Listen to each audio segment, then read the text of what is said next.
come to see victory in the land called fantasy. Loving life for you and me to behold, to your soul is ecstasy. You will find how the God that has been in search of you. Many lives have grown you to recognize it's your life now in review.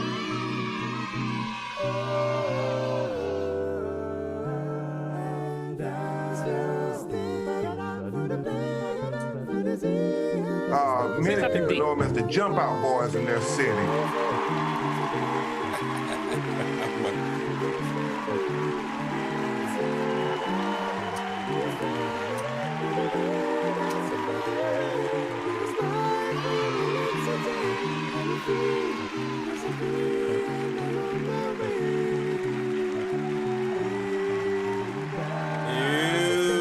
Wednesday nights. Talking shit, getting clicks, we episodes. That means it's we. There's no we without you. Let them know, talking shit, getting clicks. Our show for this evening. I knew you knew. I knew you ought to know where we were gonna go with this week.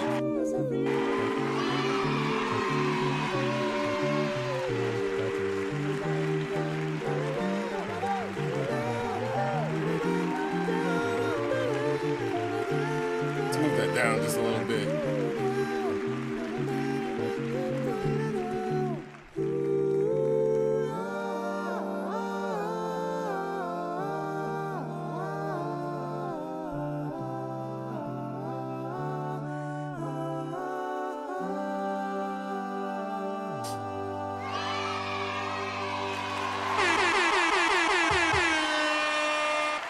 I've been waiting all week.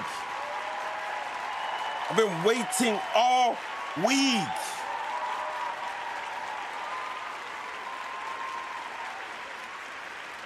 All week I've been waiting.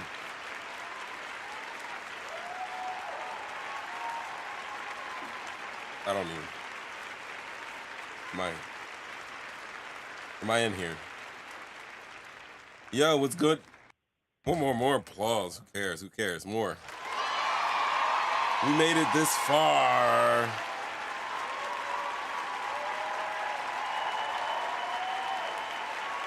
We made it this far. And we got ways to go. We got a ways to go. We got a ways to go. Love, flashback. Many people know them as the Jump Out Boys in their city. Ain't nothing. It is something, flashback. It is something. Aunt Sherry. Hey. I should just go right into it. Tonight, this is where we're going to talk about the riots that have been going on. Well, I'm using riots to be, I don't know, to be a little extra, but I would say something's going on here. I hear something in the background.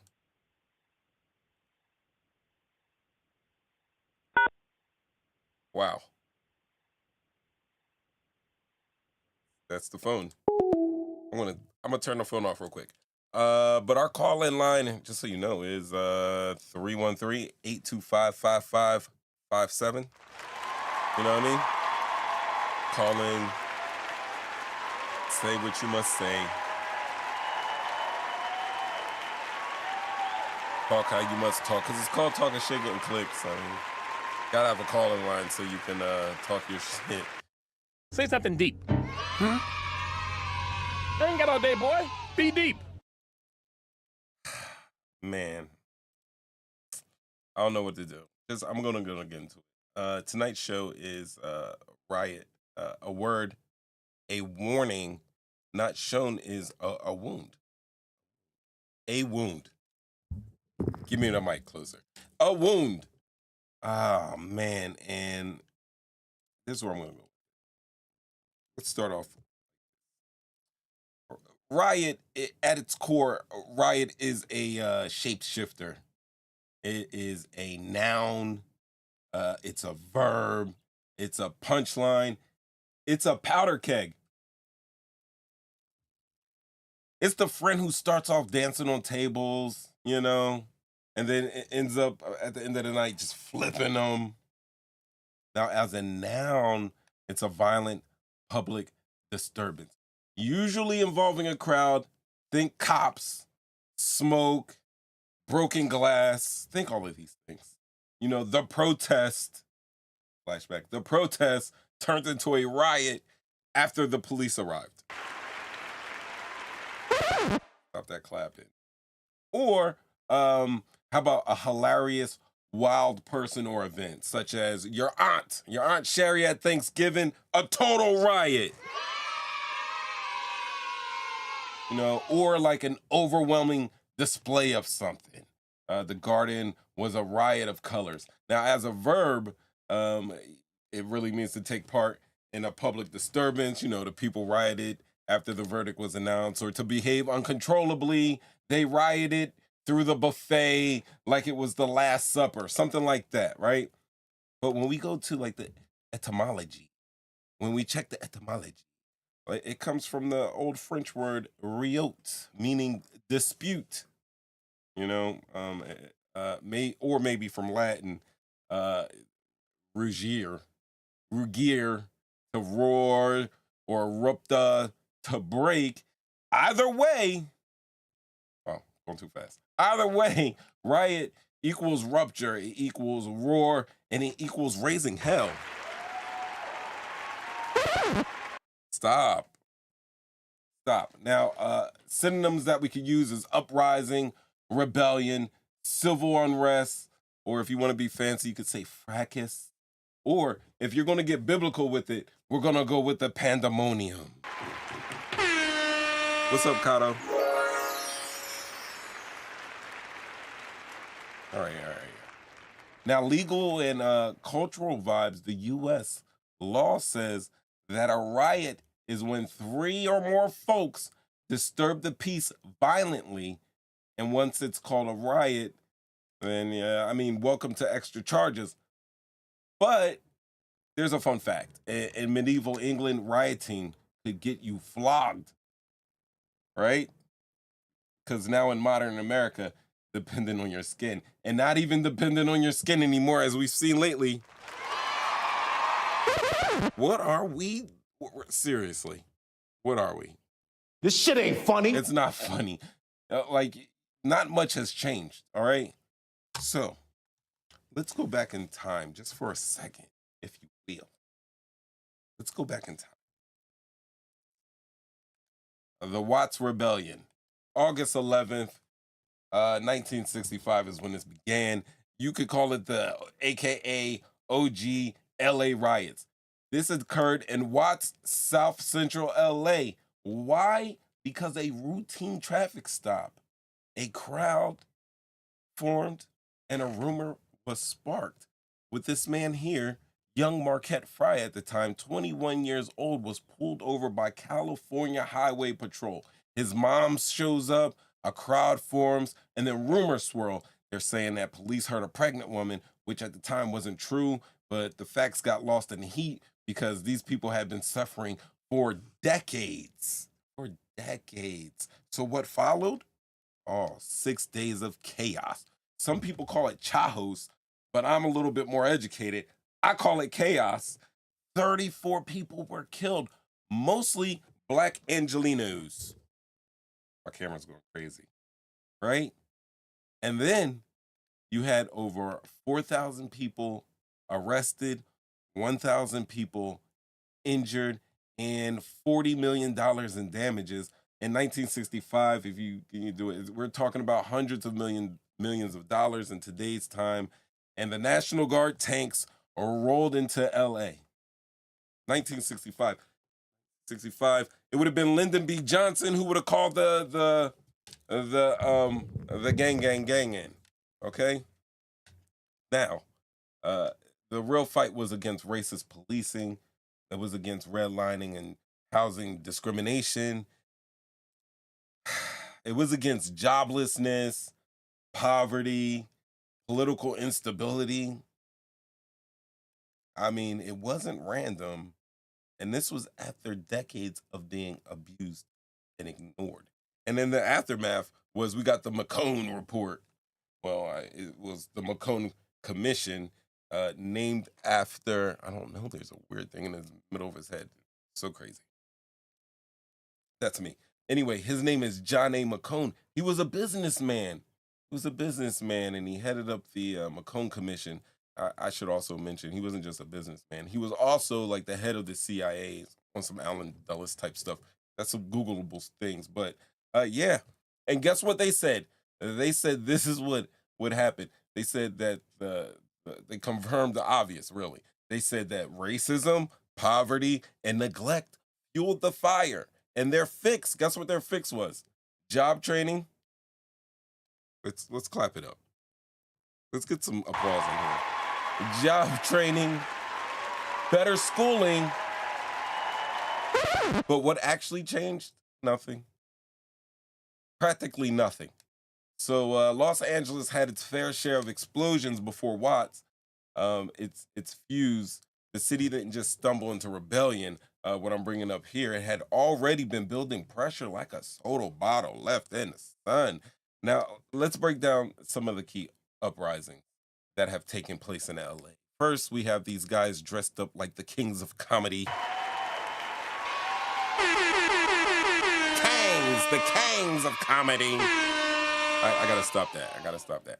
Anyway, this was actually called the Zoot Suit Riot, and this happened in 1943, and it was basically U.S. servicemen, started with the Navy guys, versus Mexican-American youth who all often wore these flashy suits called zoot suits. This happened in East LA and downtown Los Angeles. Now, what went down was white sailors and soldiers, fueled by racism and media-fueled panic about gang violence, began beating up Mexican Americans, stripping their zoot suits and leaving them in the streets. The police were like, "Oh, let's arrest the victims." And why it mattered, it exposed deep racial tensions, obviously, especially around immigration, assimilation, and who gets to belong in America. I mean, the military even had to ban servicemen from going into LA to stop the madness. Next, we'll talk about the Chavez Ravine evictions, 1950s through 1960s. Mexican American families versus the city of LA went down in Chavez Ravine. Now, this is what happened. Hundreds of families were forcefully removed from their homes under the promise of public housing, which was never, ever built, by the way. Instead, the land was sold to the Dodgers. The Dodgers. Sounds Chavez Ravine, is that where the... Anyway, it mattered because this wasn't a riot in like a burn it down type of sense. It was a slow burning betrayal, that left lasting scars and fed community resentment. It planted the seeds of mistrust that would grow by 1965. And then we'll also talk about a little bit about the Red Scare, late 1940s through the 50s. LAPD were involved, FBI, the HUAC, which is basically House Un-American Activities Committee, and this happened all over LA. People of color, immigrants, labor organizers, all of them harassed, detained, surveilled.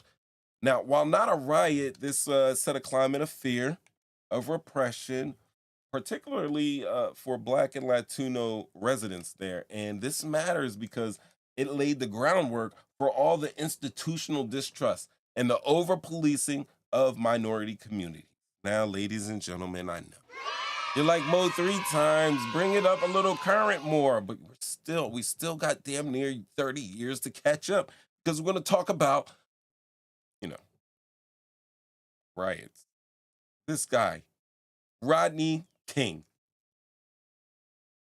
I don't know if some of you guys remember this or not, but in 1992, in Simi Valley, California, Rodney King, a black man, was savagely beaten by four white LAPD officers on March not in March 1991. Ladies and gentlemen, this was caught on tape, right? America watched this on loop. I was there. There were the batons, the boots, the tasers. This man took over 50 blows and laid there helpless. Now, the trial was moved to Simi Valley. That was, I remember that time that was a topic of contention with the trial being moved to Simi Valley. The reason why is because Simi Valley is basically a suburb, police officer suburbs. That's where all the police live. And they didn't have any black jurors in that trial against the 4 officers accused, well, caught on tape beating Rodney King. They had a jury of 10 white people, 1 Latino, and 1 Asian. I think we could all say that it was rigged up, right? And as a result, all 4 cops were found not guilty. And LA's response was, oh, not these 4 cops here. These weren't the 4. This is another 4 cops that were found not guilty. I'm talking about these guys. Sorry about that mixed up. So not these guys from Tennessee, Tyree Nichols, not these guys. These guys. I mean, this was caught on camera as well. I did a whole show on it. This was caught on camera as well. This was caught on probably like 10K at least. I mean, not 10K, like 4K. And this was caught on, a handy cam, but it was still caught at nighttime. But the results of this was Florence and Normandy. You guys remember Reginald Denny being pulled from his truck and he was beaten. This was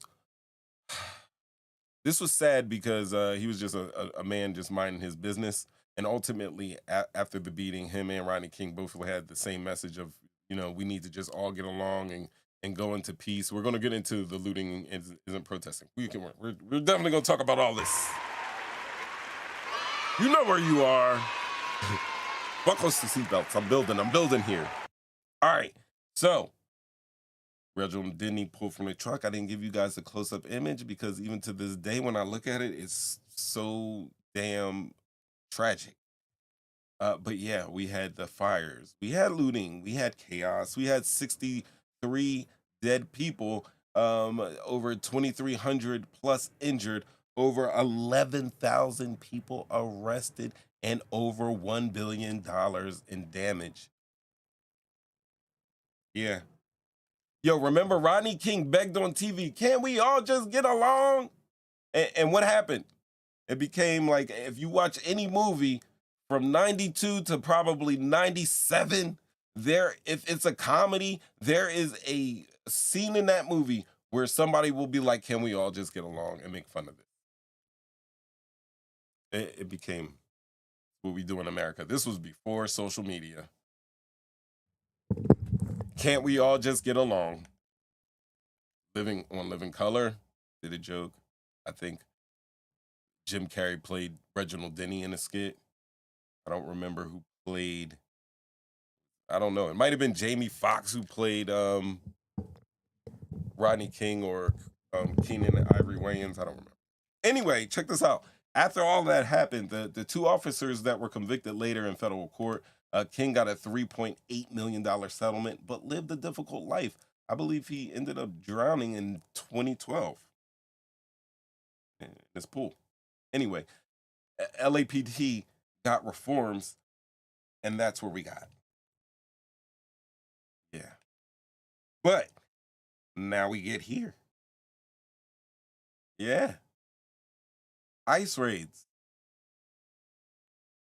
at Home Depot, this very Home Depot I'm showing, 100 plus undocumented immigrants in LA on June 6th, caught up in ICE's net. Now, at first, protests broke out. Peaceful at first, right? And then concrete bottles got thrown, and police met protests with flashbangs and tear gas. And we're talking about 1,000 plus protesters. Nearly 200 of them were arrested over that weekend. There was looting. There were the self-driving cars being torched. Somebody used a teddy bear as a weapon. Yeah, you might want to look that one up. Anyway, the big overstep, we believe, is that Trump invoked Title 10. And Title 10 is basically he was able to federalize 2,000 National Guard troops without Governor Newsom. He's Governor Newsom. You've probably seen him all over TV without his request. This has been the first time since 1965 that National Guard troops were called out without the request of a president. Now, in 1965, I believe it happened twice. It happened at the Watts riot in L.A. I do believe that it was requested. But the first time that it wasn't requested was because LBJ, Lyndon Baines Johnson, had to send National Guard troops to Alabama. And guess what? Guess what? Guess why he sent these troops to Alabama? You know we're going to have a quiz, and this isn't going to be on a quiz. It's just a question. Throw it up there. So little boys and girls could integrate the schools. Yeah, grown-ass people were spitting on little boys and girls in Alabama and threatening their lives because they wanted to go to school. So Newsom went and said that, hey, this was unconstitutional. The mayor of LA said that LA could handle these riots or protests.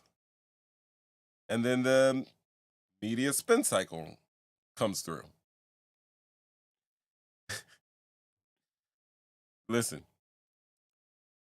the feds say, hey, it's looters and marauders. Local leaders say this is authoritarian BS. The protesters say, you hear me? I said protesters, not rioters. The protesters said, we said stop deporting people, not bring tanks. Now, a journalist was hit. A couple of them been hit. One guy got smacked in his face, but this one has been making the rounds on news. This is Australian reporter Lauren Tomasi, and she was shot in her leg with a rubber bullet while covering the protest. She kept reporting, the world took notice, and the Australian government demanded accountability. And this is something that I've been saying to my Black Americans. There's a privilege there. It's called a country privilege that I'm coining this phrase. Home country privilege. This is one white lady. I'm sorry, not one white. This is one reporter from Australia. This is one Australian reporter that was abused on live TV, and the Australian government demanded accountability for it. Now, Italy might let maybe 3 or 4 of their journalists that come over before they demand responsibility. And I'm not talking about, like, they could be American citizens, 3rd-generation Americans. But if it starts happening to, say, Irish Americans or we see Mexican Americans or Canadian Americans, they have a whole country that can talk to our country and demand accountability. But what happens when you get treated like an immigrant and you're actually from this country? This is your home country. What happens?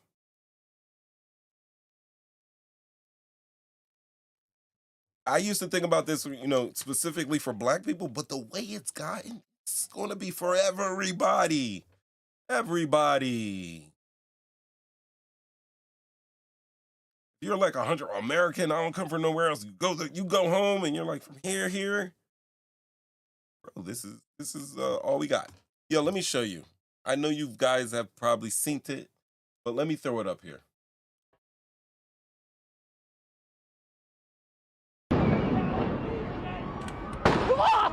You just shut the fuck up. You okay? I'm good. Are you okay? Yeah. You're gonna show it again too. Oh, you see him. He's pointing, he's aiming, he's about to shoot her.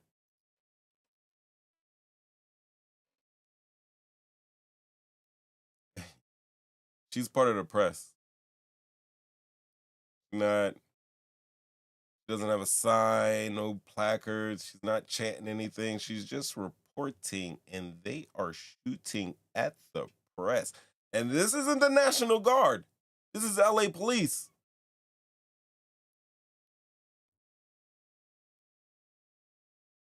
They don't care that the cameras. What do you think is happening when the people that they don't have cameras on them, that don't have press credentials, that don't have another country that can demand accountability?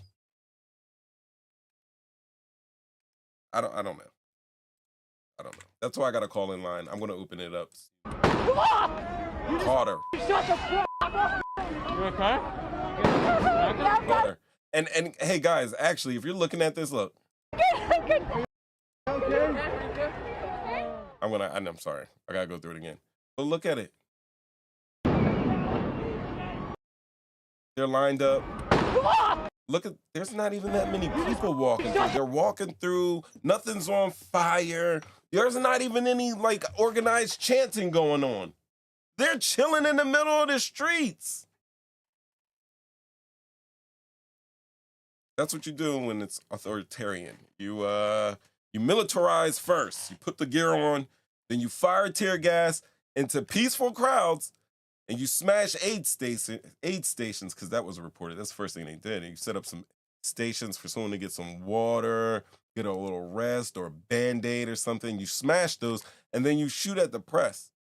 I mean, when people cry for justice and the answer is tanks, I think you should expect some broken windows. I think you should expect some autonomous electric vehicles being caught on fire.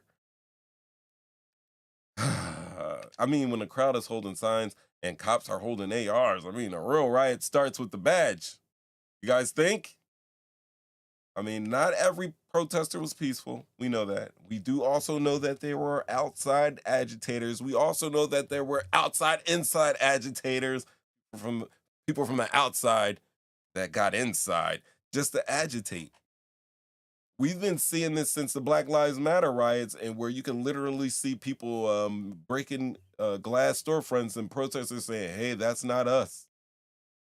That isn't us. There was a story in New York where there were protesters and they saw like 3 guys trying to break into a local business, and they stopped them from breaking in, and then they held guard over the front door of the business because the front doors were broken.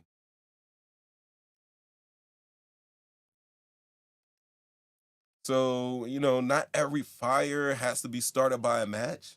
I mean, sometimes it's a baton that lights the fuse, and then when the system refuses to listen, don't be shocked when the streets start acting up. So if the past keeps echoing through the streets of LA, specifically, I mean, maybe it's because they still haven't answered those cries. I mean, from Watts to Rodney King to right now, every uprising has asked the same question in different ways. What's that question? Do you hear us yet? I mean, a protest isn't just noise. It's a message. It's a desperate, burning telegram from the unheard. And if your first reaction is always force, then maybe you're not trying to read that message at all. I mean, history doesn't just repeat, it reminds us. And maybe, just maybe, if we start listening, and when I say we, I mean them, if they start listening instead of labeling, and then we can stop writing the same story over and over and over again.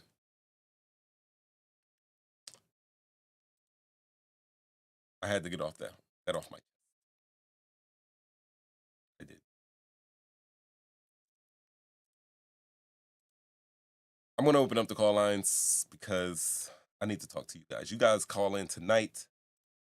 I'm going to throw it up there, 313-825-5557. and I'm gonna play some music, start these phone lines, and let's get it cracking. Oh, I got a quiz Thank too. you for Don't calling forget. Call-In Studios host and call screener line. Enter your 6-digit PIN number.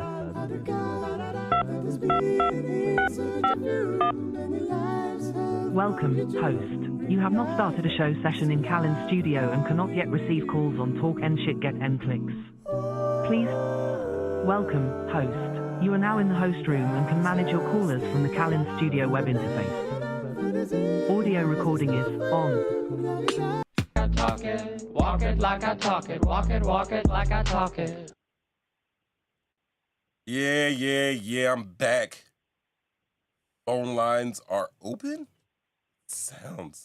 That sounds crazy. We're gonna have to do something about that. But you call in. I see you guys in the chat. Call in and talk to me because I'm lonely. I'm so lonely. Call in. Need to hear from you. From you. Aunt Sherry, call in. Tell me why looting isn't protesting. Tell these people why looting isn't protesting. Let's do that. Waiting for calls. Yo, did you guys know that in Louisiana they were using illegal face recognition ID? You remember the inmates that got out? Like 12 inmates, like 11 of them were Geminis, and they all just broke out of the prison. The jail down there. Those guys were using illegal facial recognition. And I know you don't think it's wrong or bad right now because no one's calling in to tell me how terrible it is. But one of those things is it's kind of like, I don't know if you guys have ever seen this movie. It's called The Dark Knight. It's a Batman movie, like a superhero movie. Christian Bale plays Batman, and it's with the Joker. Joker is played by, rest in peace, Heath Ledger. And basically one of the subplots of the movie is that Batman cannot find Joker in the city of Gotham. In the city of Gotham. And some stuff is about to explode, and he needs to find them before stuff explodes. You know, Harvey Dent's been kidnapped. His babe has been kidnapped. He's trying to find them. So, Lucius Fox, played by, what's his name? Morgan Freeman, says, listen, Bruce. At Wayne Tech, we've developed this surveillance equipment that just locks in everything. People's phones, closed circuit television, email, GPS, everything. And we can find this guy if we turn on this. And he's like, yo, Batman's like, listen, I don't feel good about this. This is really not constitutional. People have the right to privacy. This is not how Batman does it. Batman doesn't break the law to catch people breaking the law. And, Batman's actually telling Lucius Fox, hey, I want to use it. Lucius Fox is against it. He's like, I don't want to use this technology. Sorry, I got it twisted. So then Batman's like, all right. He's like, all right, I'm going to do this once because it's important. I get it, Batman. Like, we are looking for this Joker. He's a terrorist, and he's going to kill a lot of people. He's going to hurt a lot of people. We don't use the technology. But I'm going to use this technology, but I don't want to. So as soon as I'm done using this, I quit.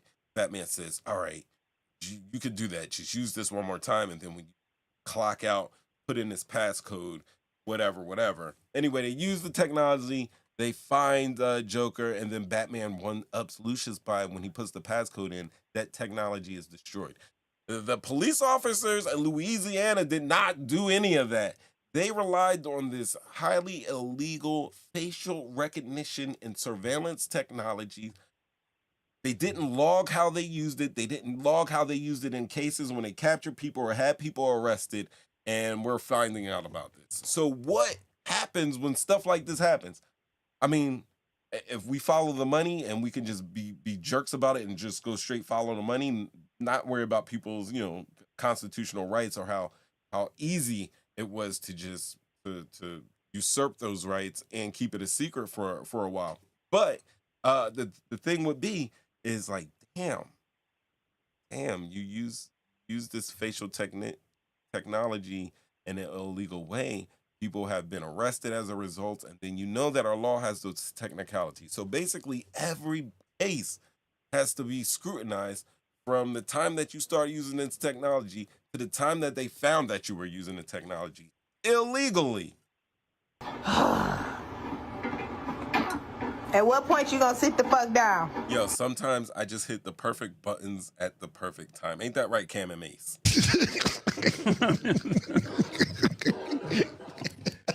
I love that button because they kind of sound like the new Beavis and Butthead on that. No disrespect. Respectfully.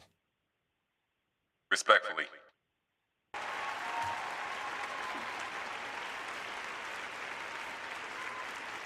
But that's what I want to get into now. Like, all right, so we got these protests going on in LA. Now, I've been going through social media, and let me tell you something. You know what to say. Since Unsherry didn't want to call in. Since you didn't want to call in, Unsherry, I'll make your point for you. She's saying that all looting isn't protesting, which is true. Looting is not protesting. It is not. Looting is not protesting at all. Right. No, Flashback said something. Boys and girls. Something. Oh, he said protest because I was using the word riots because that's how Donald Trump would love to wrangle us. He would love to say that, hey, they're out there rioting. Now, yes, we did. We saw some cars burning. We saw some people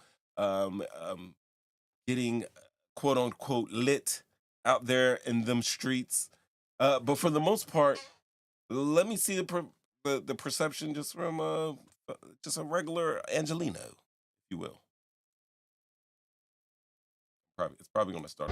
It's almost like we're not being told the whole story. Right? I'm in downtown LA, and a massive rebellion you can see happening here. Just so much insurrection energy. Oh, look, it's Mike De La Rocha. Are you rioting, sir? I'm looting. Are you preventing the enforcement of U.S. law right now, sir? I am doing all that and more. I'm the criminal. We found one. Utterly ridiculous. Still in downtown LA. Still no signs of an insurrection or rebellion. I don't know what to say. Yeah, I have no idea what to say either. Maybe it's not as big as they're making it out to be. I remember during the day when we were watching, like in Ferguson, during the day it'd be peaceful protests and rallies, and then at night the freaks would come out to play. That's when the tear gas was getting dropped. When the sun went down, tears gas was getting dropped. Molotovs were getting thrown, and windows were getting broken. LA is going nuts. LA's going, look at LA right now, Auntie. It's almost like we're not being told the whole story. Like, look, the traffic looks amazing. Like, we could get to brunch. We could get to brunch in that traffic. No problem. We're going to make that res. We're going to make that reservation. That's what we're going to do.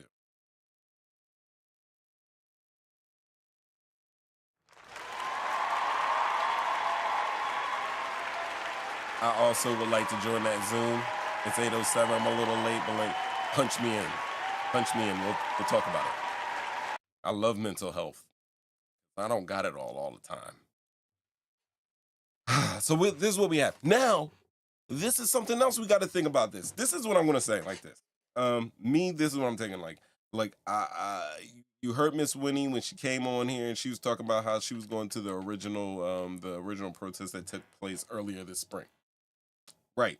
And there was a whole thing of pushback from the black community altogether. We spread the word and said that, hell no, we're not going to go. We've been out in them streets historically since the beginning of the United States of America. And what happens is we go out and fight for everybody else's rights and everybody else's situation. But when it comes down to us, it's really us out there. And I'm going to say that has been changing. I've noticed since Black Lives Matter, there have been a lot more diverse crowds when there are issues affecting the black community, first and foremost. That's what I would just like to say. That's my observation. If you have different observations or, look, we got callers, or like a different attitude about that, let me know. I'm going to take Love first because ladies first here. Flashback, you hang out there. Love, you're on the phone. I know it's you. Hi, oh, do you? I don't know what they call that stuff, but that little like caramel, man. You know, stop playing. I mean, if they give me one right now, I'll tear it up live. Tear it up live. What's going on? I'm just calling to let everybody know that Friday is your birthday, and I just want to wish you a happy birthday on the show.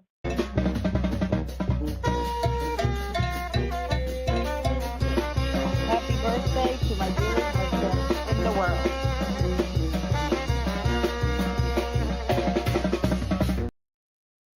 She's biracial. Thanks, love.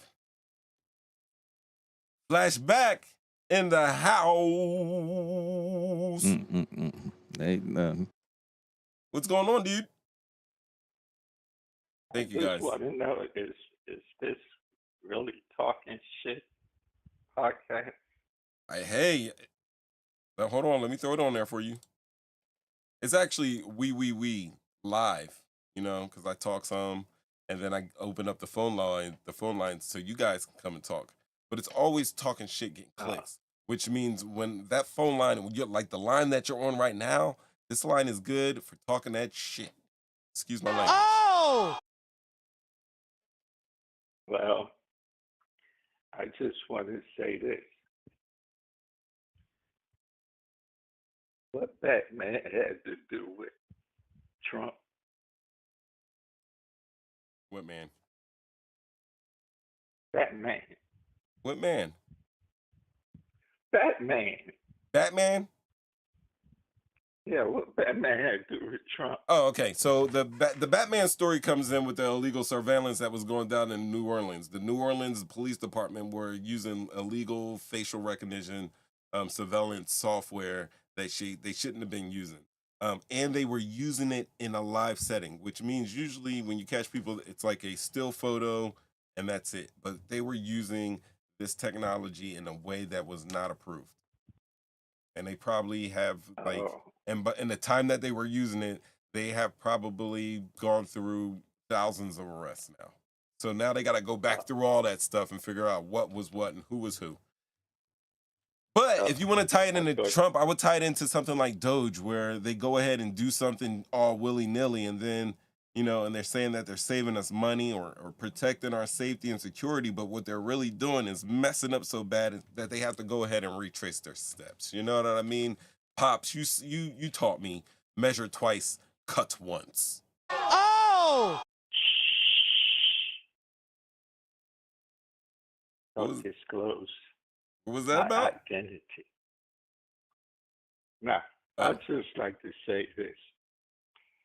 How do we get to the point that the country is so afraid of Trump?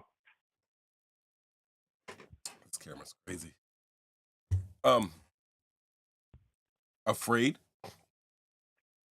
No. Well, with all the things that he's doing and getting away with it, I said, and now when I look on the news, they talk about how his popularity dropped, and everybody's against what he's doing. Even Musk done turned against him.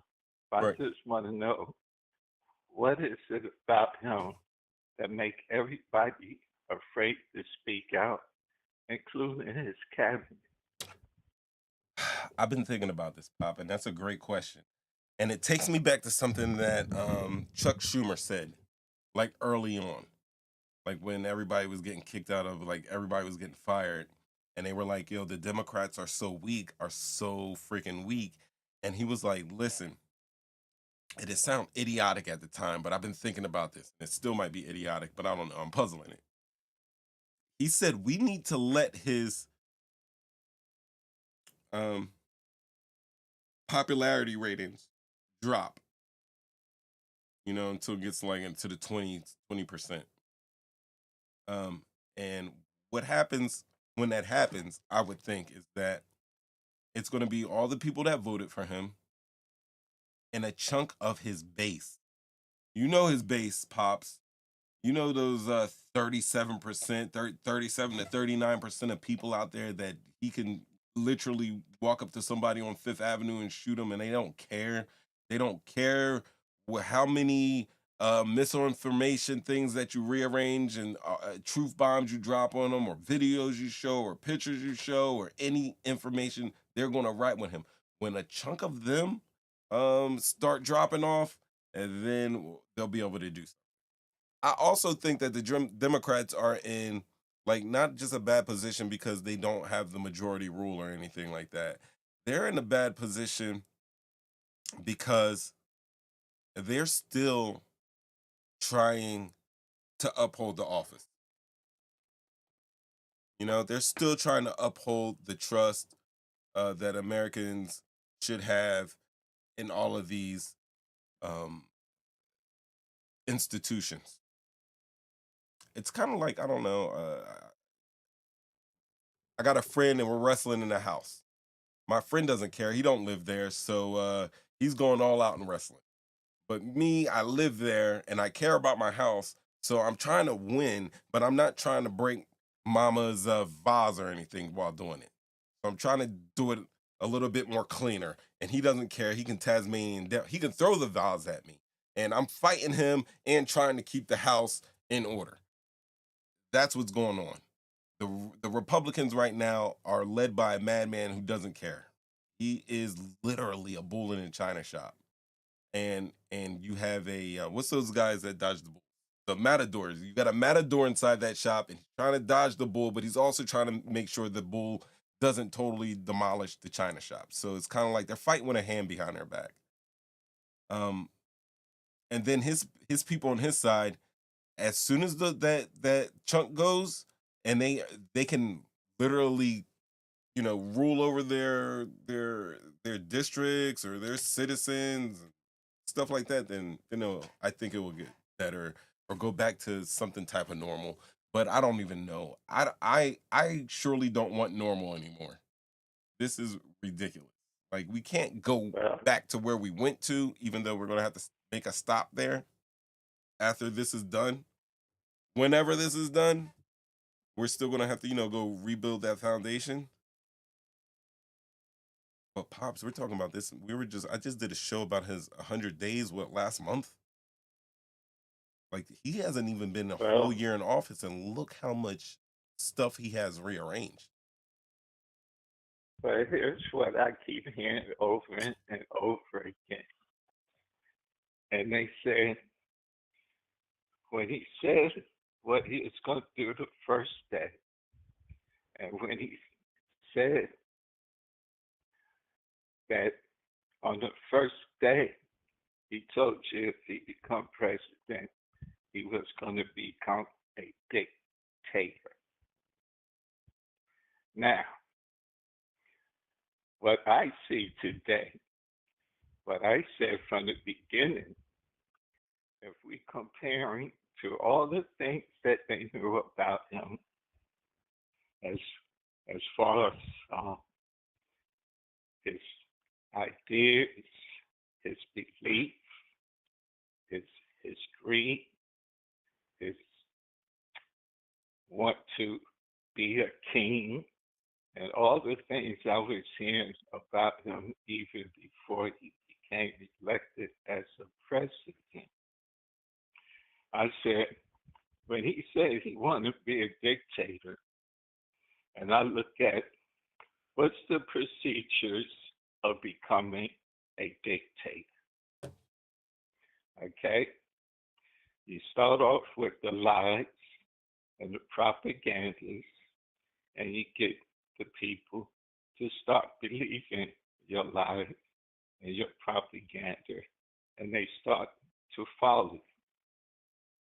You start to show favor to the people that follow you. And the people that follow you, you start to place fear in them. Then the next thing you do is you take over the media and you say that the news is a lie. You just showed me where a reporter got shot by the police. And the next stage after that is you receive the power or the authority to be in charge, which was to become the president. And then, after you become the president,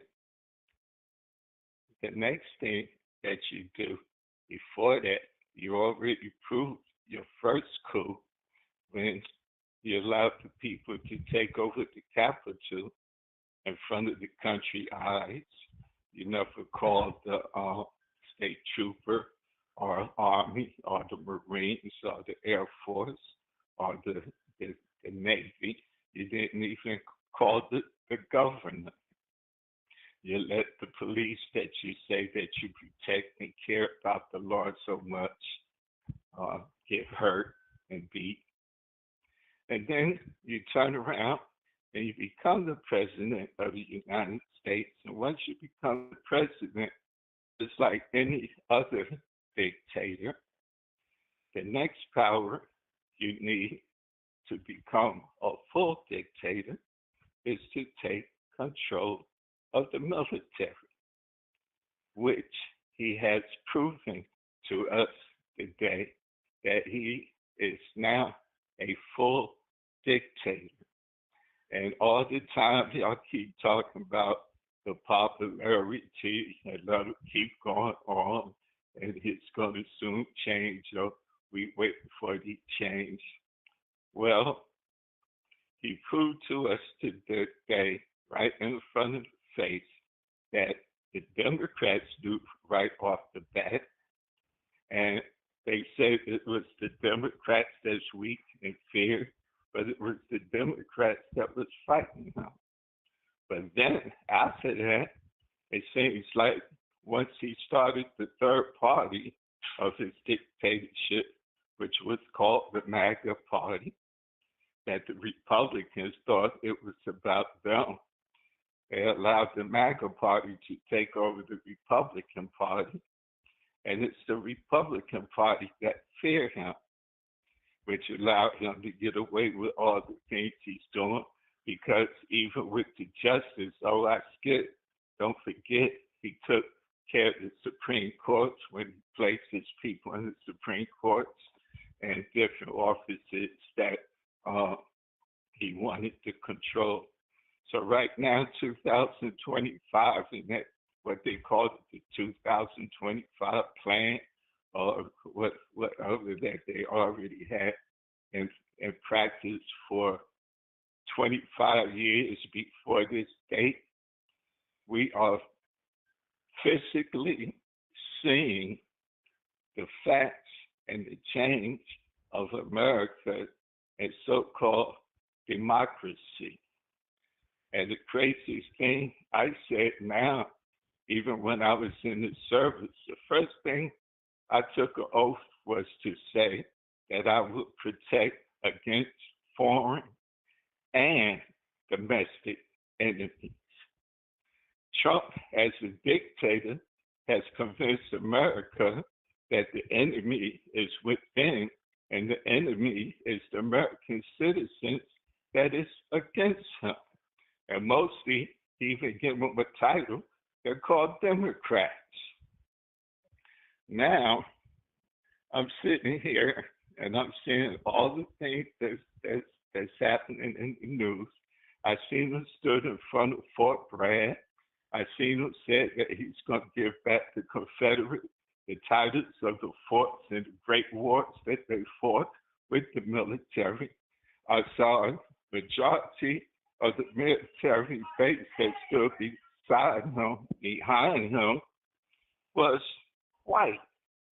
And I've seen them all hip parade and clap and yell on. And I see he did manage to put one ink spot in the middle of it, which symbolizes to me, to let you know that I have full control of the military now. That's why I was even, just to show you the example, that I sent 700 of the Marines that's not really needed, but just to show you that now I'm in control of the military. And I'm just saying all these things that's happening, and I'm questioning my mind and my eyes, and I'm saying, am I the only one seeing this? And the craziest part that I said, when it came to the Marines, when it came to the generals, when it came to the Secretary of State and what's his name has been in charge of the military.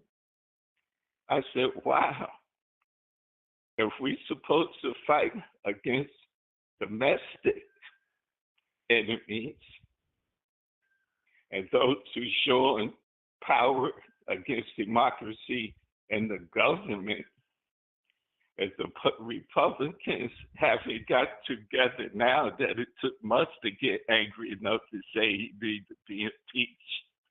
Like I said, talking shit, I've seen a lot of bullshit. And it's sad that we have finally looked and seen what it is and how a dictator operates, how he becomes a dictator. And they said he studied Hitler most of his life, said he slept with the book next to his bed table at night.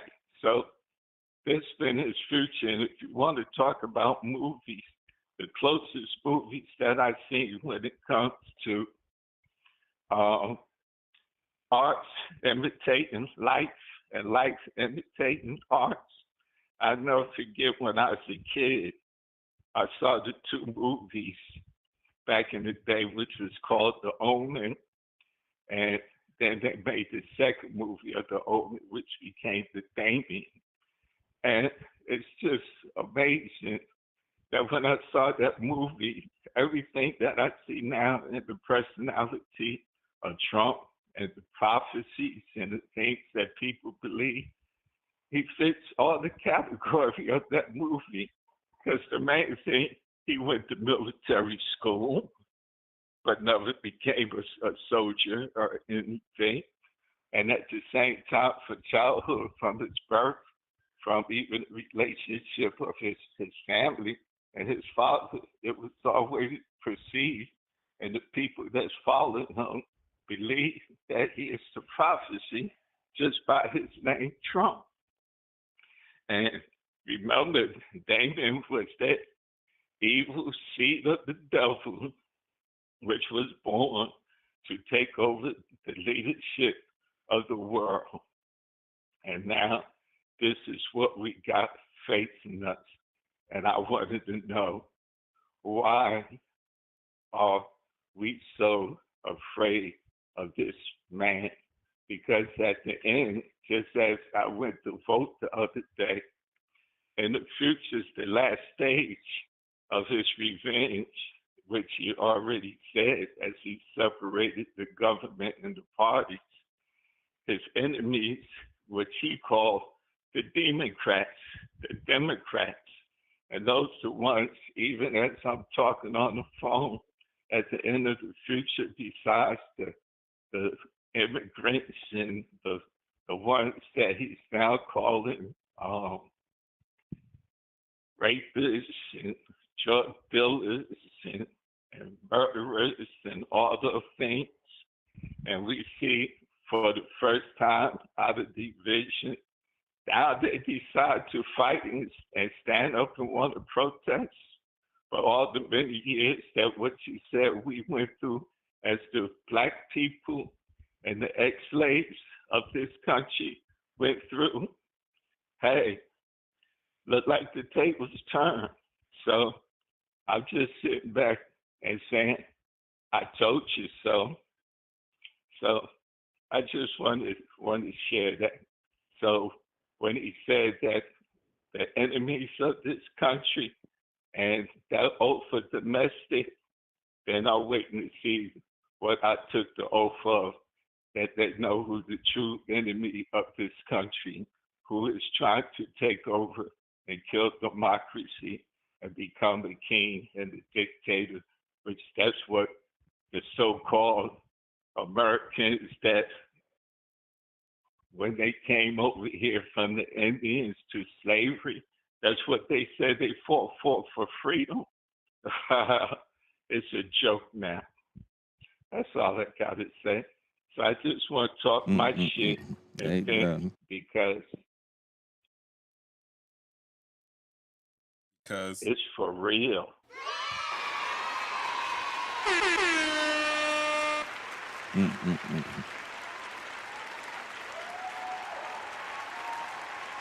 Yeah. I mean, you're right. You know, gain power legitimately.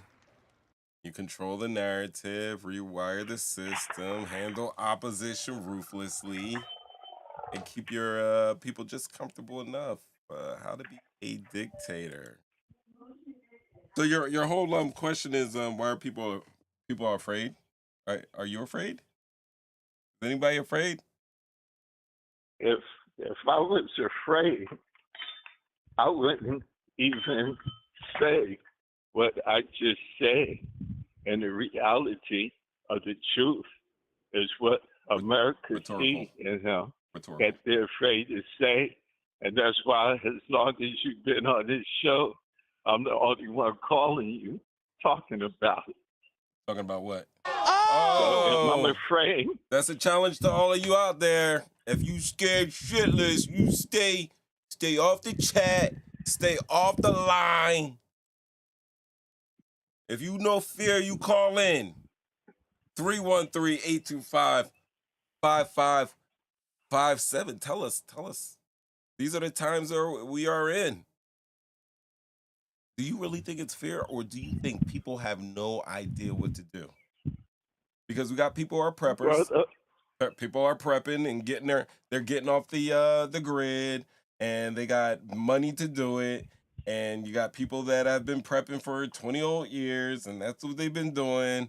What is the average, the regular working schmo to do in times like this? Pray. Okay. And then, continue. Prayer without works. And continue to stand, because think about it. After what just happened at L.A., he already told you and gave you the sign of the last state of the dictator. He said, when I have my military have their parade through D.C. on my birthday, if any of you Americans that decide to come out, and he didn't say riot, he said protest. What he said. You forgot one part too, but from the history. Go back and listen of asking if you could shoot his news. if you could shoot protesters in the legs. Well, and you say fear, and I'm hearing how the migrants fear because of the fact that they just went into schools and Home Depot and just start snatching up people and separate families. And we're saying that now they're hiding. We got they're hiding in attics. They're hiding in basements. Like, come on, well, give them. Come on, paint the picture. Pop's your artist. And here's the other threat. Anybody that decides to hide him, you remember back in slavery they had I don't remember back in slavery. I don't need to remember that. I know Inglorious Bastards first scene when he's hiding a Jewish girl under the floorboards. We know what happens. Exactly. It was called the Underground Railroad, right? Yeah, that too. And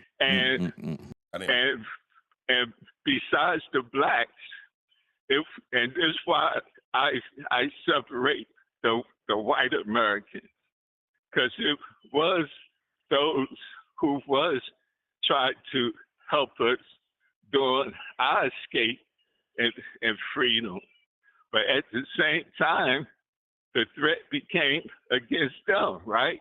Anyone caught hiding a slave or protecting them, that they was going to receive the same punishment as the slave. So who became fearful more than the slave? The ones that worked for the slave masters.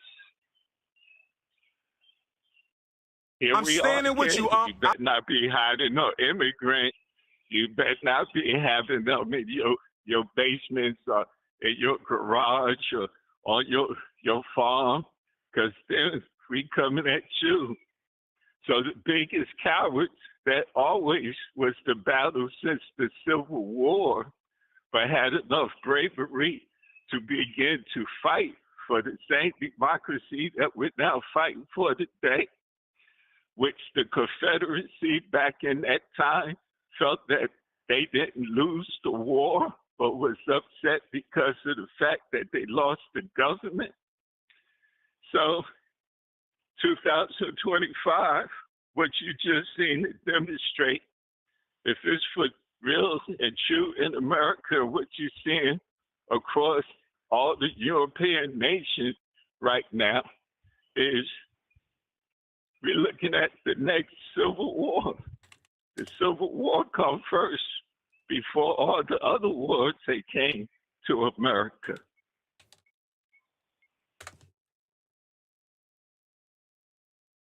Okay. And the sad part for the so-called poor white people in America that was supposed to be protected and felt that if they vote for Trump, their life was going to change. And the ones that had the Confederate mindset, they still believe that they're superior and it's the black man fought for their conditions. What Trump and Musk and the rest of the oligarchs have proven when it came to America, the biggest commodity and the business and product that worked in America was slavery. And even when you go to the history where they were talking about the sovereignty and the difference that when white people argue in America, we were slaves first. But now, when you look at it, what they keep forgetting is they were slaves first. What makes them think that they was better than the black man? That 2025, what we really fighting for is that the best game that he pulled on America and all Americans is economic slavery. So with economics, that's what all we're going to Americans? suffer from. All Americans? All of us? All but the wealthy and the wealthy and their family. So my prediction and my prophecy is at the end, just like all the other countries and the ones that had dictatorships, Trump and his family will become exiled. And as they become exiled, just as the scriptures written, I hope he becomes exiled in Ukraine.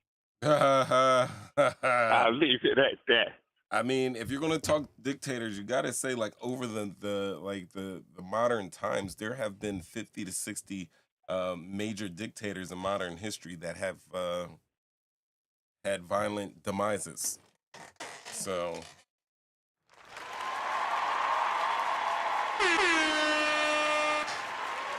I mean, if the black hood gets put on me, as talking this shit and not being comedic enough to laugh and joke about it and make it sound like it's fun. That is true and in reality. I just say like this, like they said, all the way from my leaders, all the way back to Abraham Lincoln. The thing they forgot about Abraham Lincoln, especially the black maggots out here, they said, oh, in the beginning, we was Republicans. If heaven is real and you're MAGA, you're not going. So guess what? Here's the part on the black maggots that talk about being Republicans, and we saw what the Republicans looked like, and none of them made it in the cabinet. The funniest part about them is that when Lincoln was a Republican, just remember, it was the so-called gracious of the Republicans that freed the slaves. And what did they do? They killed Lincoln. That's why we became Democrats from that period of time over. And what happened from Lincoln, we went to all the rest of them, from Kennedy to the smartest one that I can say about Biden, because he knew what was going to happen to his ass from sitting up there being a token to the black people, which what upset the racist white America against him. He was smart enough to say, I'll put a black woman as my vice president. And that's why she didn't make president when he stepped down, because he was just protecting his life, because he knew one thing that they didn't want was to kill his ass and have a black woman become the president of the United States. So come and get me. No. Every time you get in an argument, you talk about something random. Get back on topic. What the freak? Get back on topic. No way. I don't believe that about Kamala Harris. That is a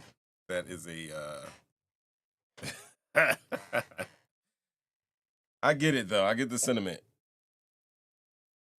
So, all right, we're done. We've prayed, and our works are going to be. Did he just bang the phone on me? Ladies and gentlemen, that's how I get done on this show. That's how they do us. All right. Yeah, that was flashback. Giving him a piece of his mind, giving us all a piece of his mind, and that's what we're here for. We. There's no we without you. All right, talking shit, getting clicks. 313-825-5557. Call in. President Lincoln was a Republican. John Wilkes Booth, who murdered him, wasn't technically a Democrat, but all of his ideologies aligned with that of a Southern Democrat back at the time. I think that was an important thing that he brought up, that how, listen, these political parties may change in name, but don't worry. You'll be able to notice which one is which from the spirit. The spirit and the policies that they try to project on top of the people. If we're going to talk about anything about fear, we could talk about the Democrats, but what are we going to do? Flashback's not lying. Yes, we have gone through all of the steps of Donald Trump has gone through all of the steps of dictatorship. All of those steps. And I know when he's standing in front of the 82nd Airborne, one of the most vicious, finely, highly tuned killing machines that we own as U.S. Property, when he's in front of those guys and they're going hoo-ah with him and everything like that, you're kind of like, oh, this is what dictators do. Yeah, gotta be charismatic, gotta exploit a crisis like a economic collapse, you know.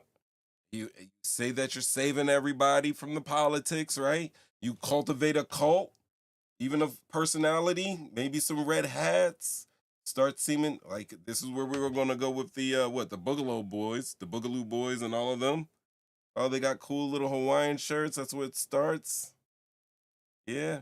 Fight Club started out fighting. They were fighting, having little man nights together. And next thing you know, they turn into a terrorist organization. These are the things that we have read in popular books. These are the themes that we've seen throughout history. You can turn on History Channel, AMC, any one of those and see what happened and how it happened.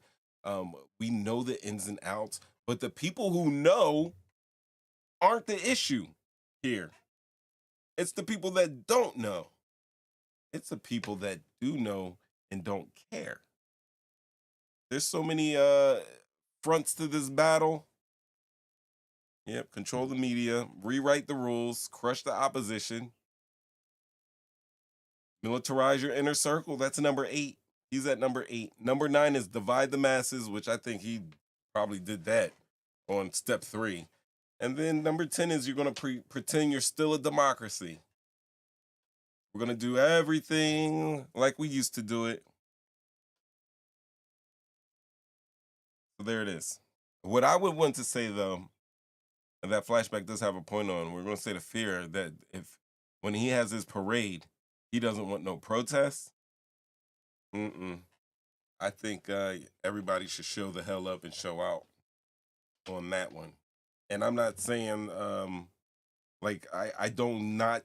understand, the Black Americans wholeheartedly not trying to take part in any of these.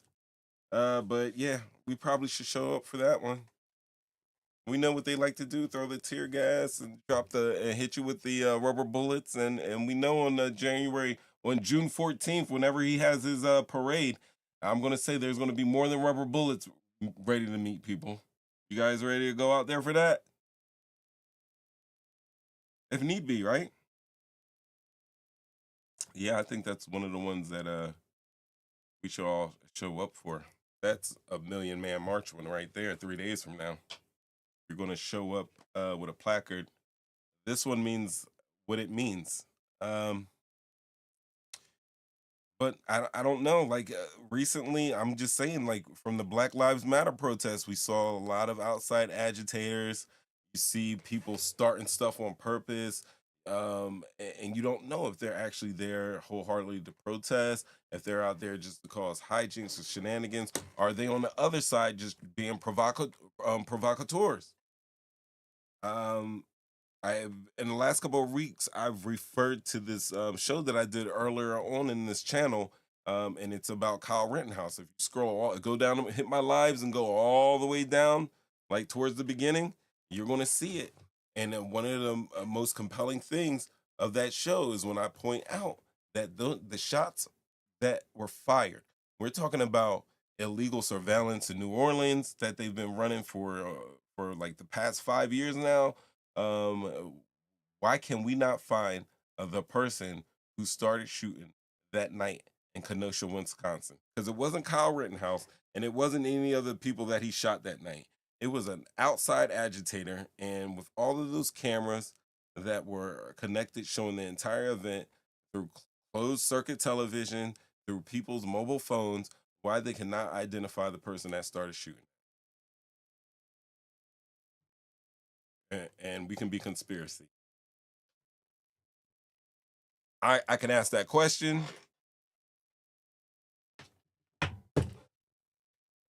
But that's all it has to. That's all it takes. I think a lot of people, when you have a leader like this, you kind of see your own mortality.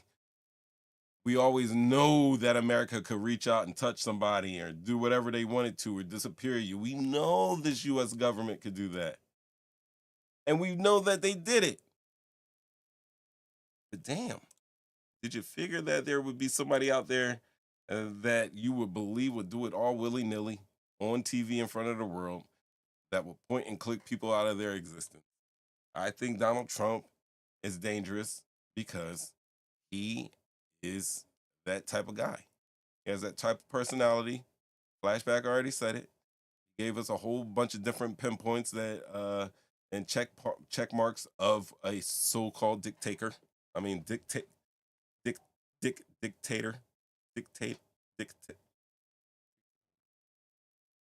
I don't. Yeah, delicately, whatever. But yeah, here we are. So flashback. Trump has his military parade to show his American might and patriotism to the masses, not just the United States, but to the world.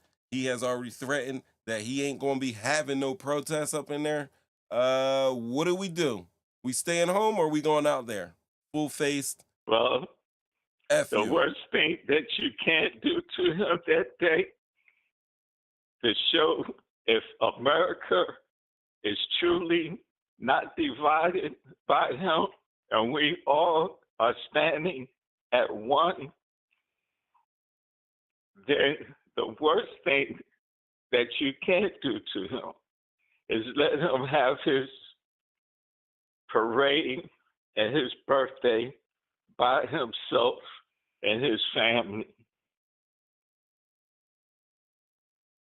Because this is the last thing keep remembering what Aunt Sherry said about those who was rioting and doing that.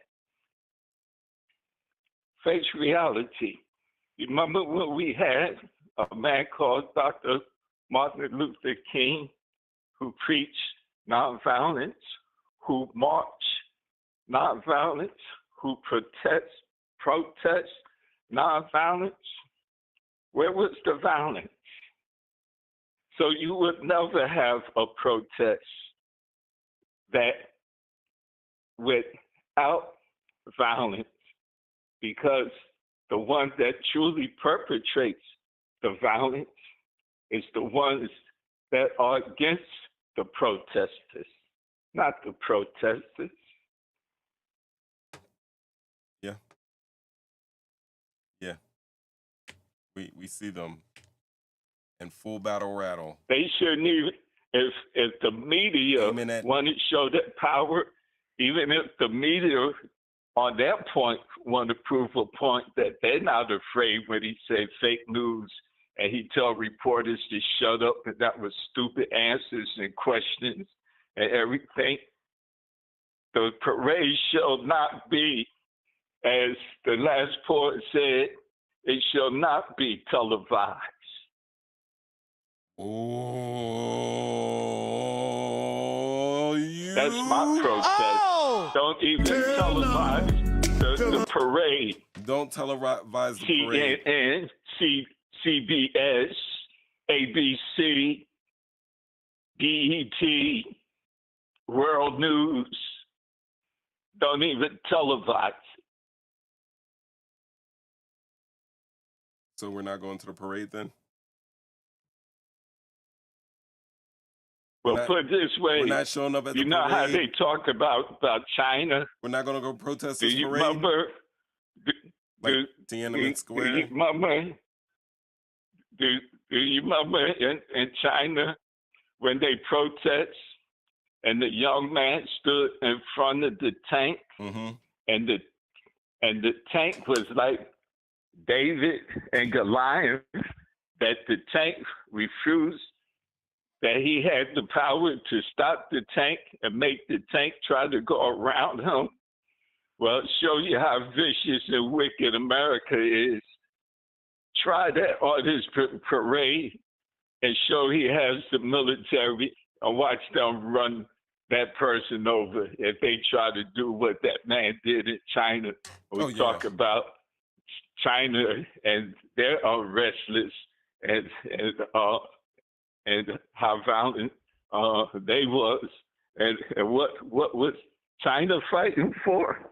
The same thing we beginning to fight for our own country, which we're trying to demonstrate to the rest of the world, to become a democracy, freedom of speech, freedom of choice. Walk it like I talk it, walk it like I... I like it.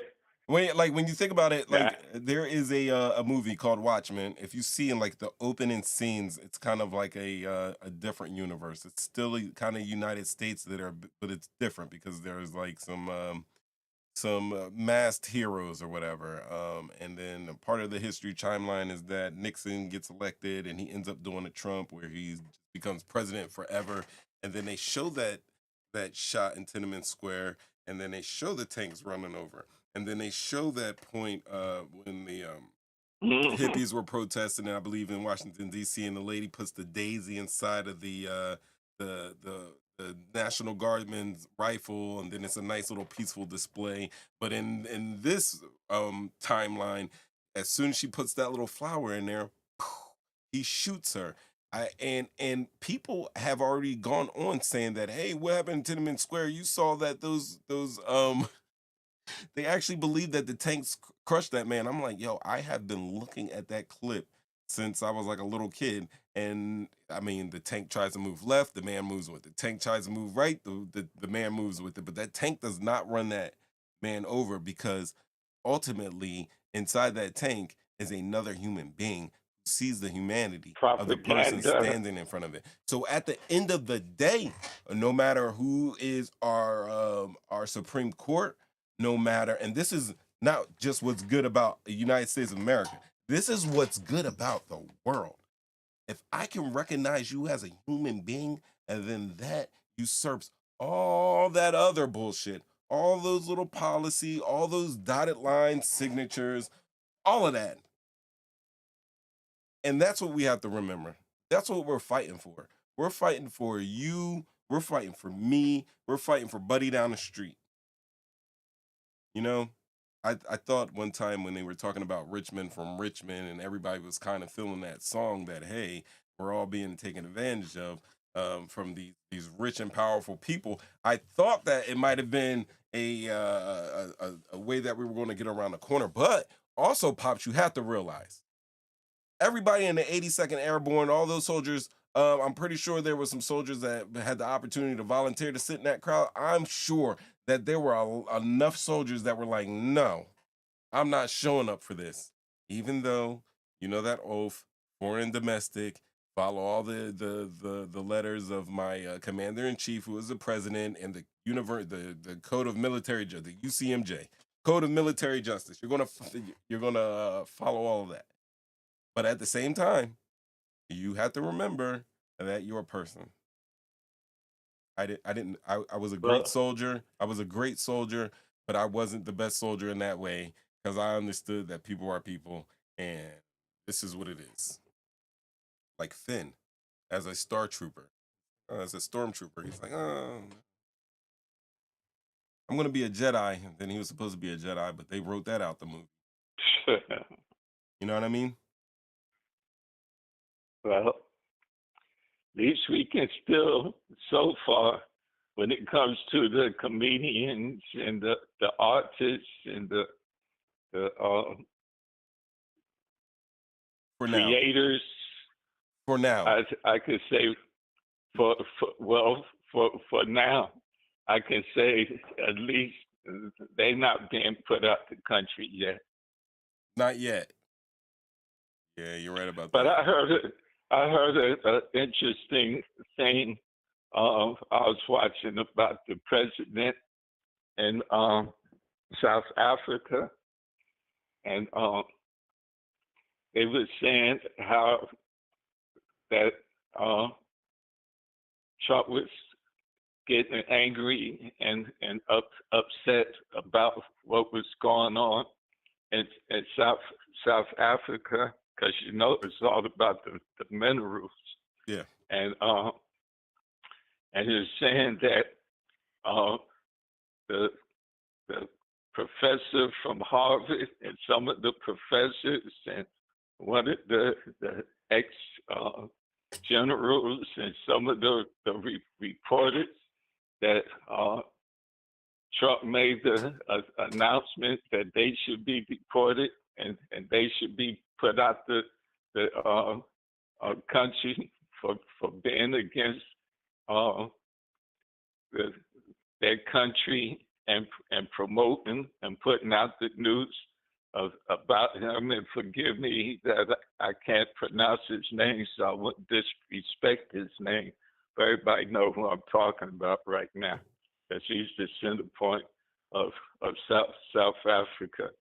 But I heard he made an announcement that really triggered Trump, because he said he invite all those that Trump said that he wanted to put the professors and all those that's speaking against him, is that he will accept them. He would give them the same jobs that they had in America that he would house them. He would pay them more than what they get paid him. And he said, as what America is supposed to represent when it came to the refugee, is that they can become the refugees in his country. And he would set the example that America was supposed to be accepting the example to the world. I can dig that. Yeah, Cyril Ramaphosa. I'll check. I'll take a stab at it. But if you think about it, look, England. I'm sorry, pops. But let me step in real quick. France, England, Canada, South Africa. The only as soon as they saw what they did to Zelensky, that was not happening. So these guys are coming from other countries. They're taking their pictures of the president. They're getting their sound bites in there, and they are letting him know eloquently that we're not going for any of this stuff. A lot of times, just basically roasting him in front of his face, and because they're saying in genteel words and with a kind tone, like he doesn't even listen to that. He's not listening to the lyrics. He's just listening to the beat. And like you could listen. We all know that there's probably a something going on with him and Elon Musk, where Elon Musk could have possibly rigged the election for him to win. Right? I'm saying it. Talking shit, getting clicks. Talking shit, getting clicks. But this is something that I've been hearing. There was Musk said himself that if it wasn't for him, he wouldn't be president. That came out of Musk's mouth. That came out of his mouth. We can say allegedly, but I believe it. And he also said that he was on those Epstein documents, which is alleged, but I believe it.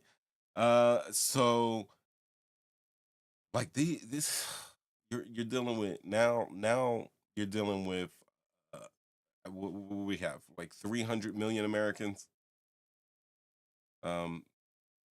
75 million voted for Donald Trump,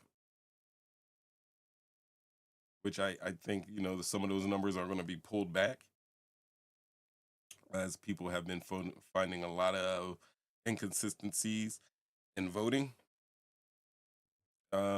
And if there's any time to just go ahead and say that, this election was rigged, and for the party that's trying to keep all these institutions together, there's a party, like I said before, there's a party that's trying to rip this country apart. There's a party that's fighting to keep this country together while not trying to damage the country either further. And it's like they're fighting with an arm behind their back. This is just where we are.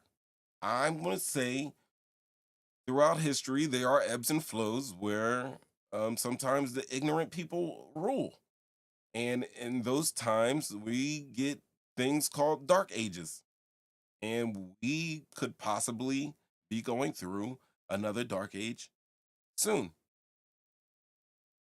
That's all. And I've just been doing this show, we do random things, but I've been talking about these politics hard for the last year at least. On and off before in the show, but for the last year, we're talking some type of politics here. And the biggest thing I do on this show is to, get out information and definitely fight all of that misinformation on all sides. Even on the people that are fighting for me, if they're not giving it the 100% truth, then I don't want it. I want clean blows. Because it doesn't help. It does not help to play their game. And I know a lot of us are going to get into that part where we're going to fight fire with fire, but that shit doesn't work. You got to fight fire with water. That's all I'm saying. Well, these are things we got to think about. Only thing I can say to that is, even in firefighting and forest fire, sometimes you do have to fight fire with fire.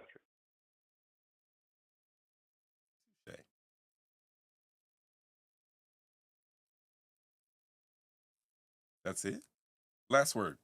Flashback. You. my last word And this is where I probably come, as they say, when it comes to black people in America, when Hey, we speak out. sir, I'm gonna stop you right there. Let me tell you, we don't have time for that. No disclaiming right here. Talk your shit, sir. Talk your shit. Well, here's my shit. I'll just close it as this. And a wise man said, and the question was asked about what was the greatest religion. And he said something that's profound to what you're saying, that when a human can see another person as a human. He said the greatest word that was written to give us understanding of love and peace, that would distinguish war and hatred and prejudice and everything else. He said, do unto others as you will have them do unto you. So just remember, even for Trump, you will reap what you sow. Good night, love you, and have a happy birthday. I hope I get to celebrate it with you. And peace and soul. I couldn't have said it better. I would leave you with some words, but that's how we're going to let it go. Ladies and gentlemen, there's no we without you. Thanks for showing up and showing out in the chats. Flashback, thanks for calling. Love, thanks for calling and exposing my birthday. Talking shit, getting clicks is the channel. We live is the show. And I'm your host, Mo 3 times. See you next week, same time, same place, 7:30 on YouTube. Oh, you like this show? Don't forget, hit like, share, subscribe, and definitely hit the alerts, because I like to pop up whenever I feel like popping up. Thanks for watching.